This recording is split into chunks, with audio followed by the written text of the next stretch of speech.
Tom here, and welcome back to another video. Today's video is very exciting because your boy is gonna go and see Black Widow in 4D. I've been waiting so long for this film, and I'm hoping that it ain't gonna disappoint, because I remember that it was meant to come out in May of last year, and me and Rhiannon bought our tickets. It's only me going myself, so it's my first ever I say first ever solo experience at the cinema. It's not, but you'll see. But me and Rhiannon bought tickets back in May of last year to go and see it. Then they cancelled them. I didn't get a refund, let's point that out, but okay. And then it's meant to come out towards the latter end of last year, and I think we booked tickets again, cancelled, didn't get them again. So literally, I booked my ticket for this like 2 days ago because I was like, okay, if I'm going, I'm making sure that I am going, and they're not going to end up shutting the entire freaking country down again. But it's fine, because we're going. Well, I'm going in about an hour. I'm seeing it in 4D as well. Love it! So, I thought I'd bring you all along with me on the journey. I feel like it'd be quite nice. And then I'm going to do a little mini review at the end, as always, you know. But yeah, let's go. So here I am looking sexy, and then we're getting on the tram. Oh, and here I am sat all alone in a cinema. Look at me looking as if I'm actually talking to you, and I'm actually not, but it's fun. And then I show you the seat next to me. Oh, look at that, I'm all alone. Well, aren't I always? Okay. Let's talk about Black Widow, okay? So, I really liked it. I really did. I thought it was pretty damn good. I don't think it's the best Marvel movie ever, which is literally what Marvel's been trying to promote it as, but it's definitely up there for me. Like, I don't know what it is about the film. It just feels so different to any other Marvel movie, because it's not about superheroes at all, this movie. It's got nothing to do with superheroes. It's actually, in a weird way, it's more realistic. It's Natasha trying to bring down the Red Room. That's what this film is about. It is about her destroying the people that created her and created Yelena.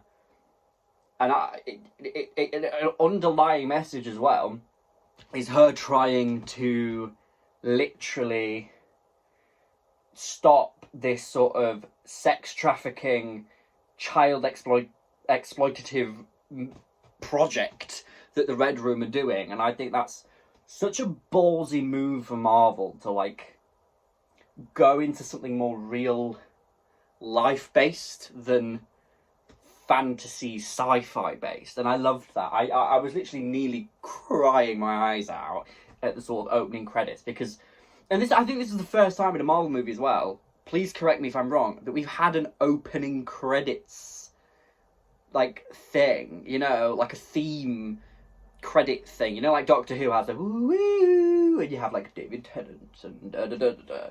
Like, this has, like, Scarlett Johansson, Florence Pugh, Rachel Weisz, David Harbour, and it's, like, so emotional. Like, I was actually, like, nearly in full-on tears at this. Like, it's crazy. However, I'm saying all this good stuff about it. There are a few things where I'm a bit like, okay, but no. Like, there are about 10 points in this movie where I thought, Natasha,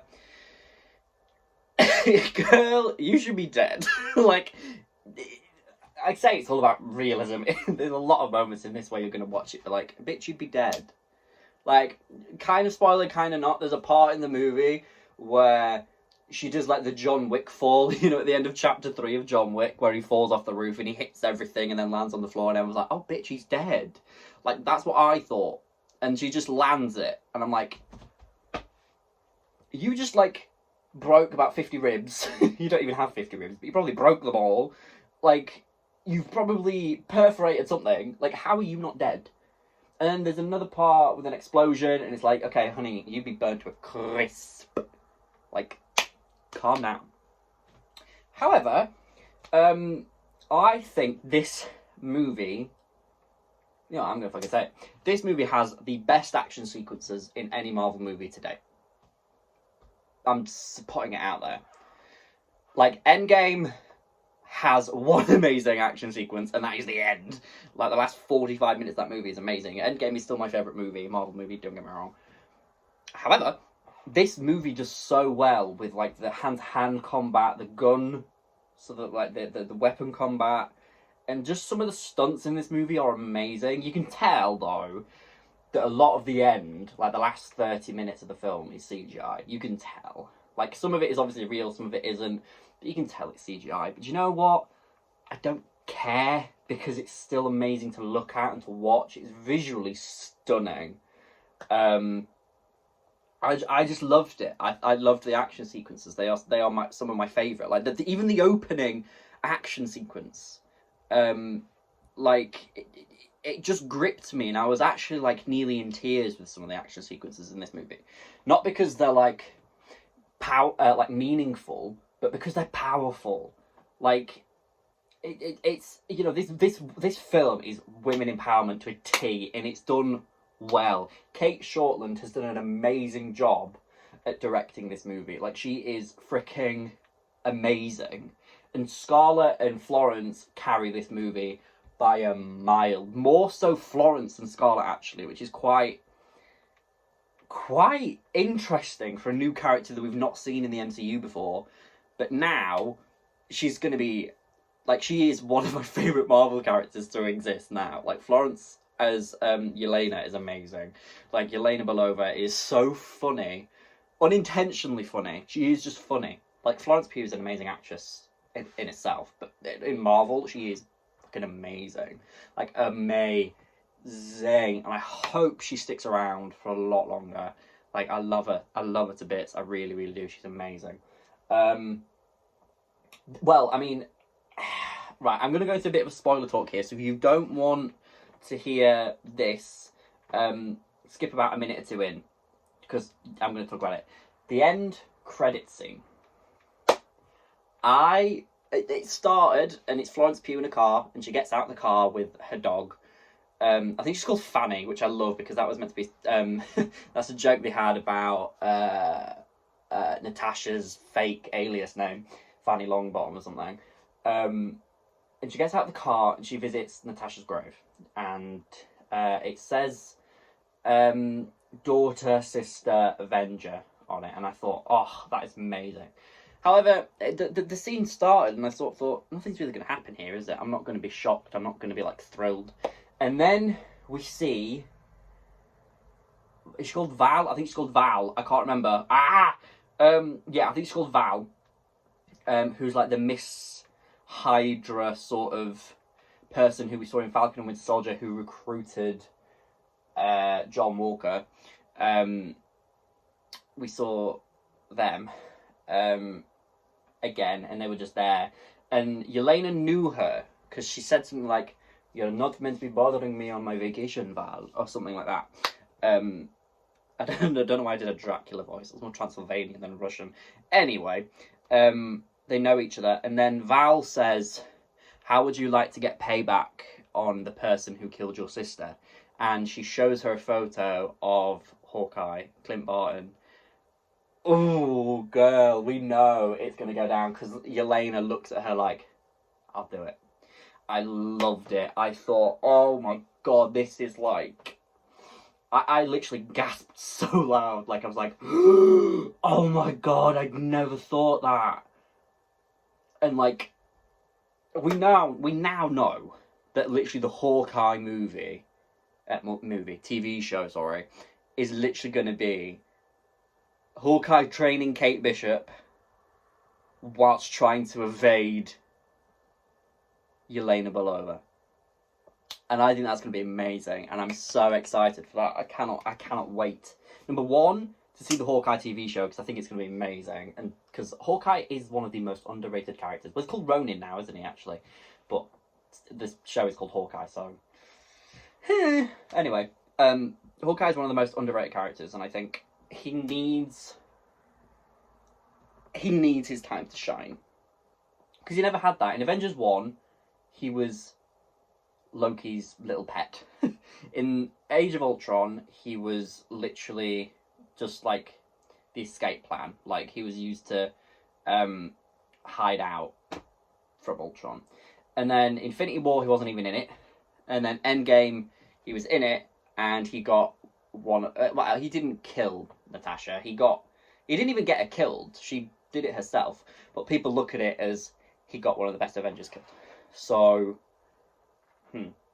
But I'm so ready for the Hawkeye, and I'm so ready for Yelena to be back. I'm craving this show now. And Loki, episode 5 came out yesterday as well when I went to see it, and I watched that last night as well, and that was amazing. And that ends next week, and we don't have a release date for the next Disney Plus show. So we don't know whether it's going to be Miss Marvel or Hawkeye. I have a feeling it's going to be Miss Marvel, and that's really... I really want it to be Hawkeye, because I really want to see Yelena again. However, if it's Miss Marvel, I'm still going to love it and still going to watch it. But, yeah, the post-credit scene, man, it's amazing. I have plans as well to go and watch it again tomorrow. I'm going to watch Black Widow again tomorrow, so there'll probably be another segment on this video of me talking about the movie a bit more after watching it a second time, whether I still feel the same about some things or whether I don't. But all in all, I gave this movie on like IMDb like an 8 out of 10. It was a solid... Actually, no. I don't think it was a solid goodbye to Natasha. I feel like Endgame did that. This was a solid setup for Natasha's goodbye. I feel like if you watch this film, if you watch Black Widow and then watch Endgame, that sort of just sets you up, you know, with the final goodbye, I guess. But yeah, I think it was a good all-round movie. There's not a lot that I didn't like. I did feel, however, I know I'm going on, but I don't care. I felt that Rachel Weisz and David Harbour's character, Alexei and Melina, I felt that they didn't do as much as I thought they would do. Like, from the trailers, we were like, "Ooh, this is gonna be good. I don't know where this is gonna go." And then I was watching the film and I just sort of thought, are they meant to be doing more? Are they meant to be doing less? Oh, hi, Kevin. Sorry, Kevin's just come to say hello. Hello, mate. Right, little guy. I just thought they needed to do more in the film. But apart from that, they both David Harbour and Rachel Weisz are amazing actors and actresses. Like, they are amazing. However, I wanted more from them. I don't think it was them. I don't think it was their fault that I wanted more from them. I think it was more to do with the story and where they were going with it, that they just didn't have room. And I think because we're so used to Disney Plus TV shows now with like 6 hours of like a 6 hour long movie, we're so used to getting that character development. And I just wish that we had more time with Melina and Alexei, because I feel like they are really interesting. Like the Red Guardian and Melina are interesting, and I want to delve more into their story. So I hope at some point that they do come back. But who knows?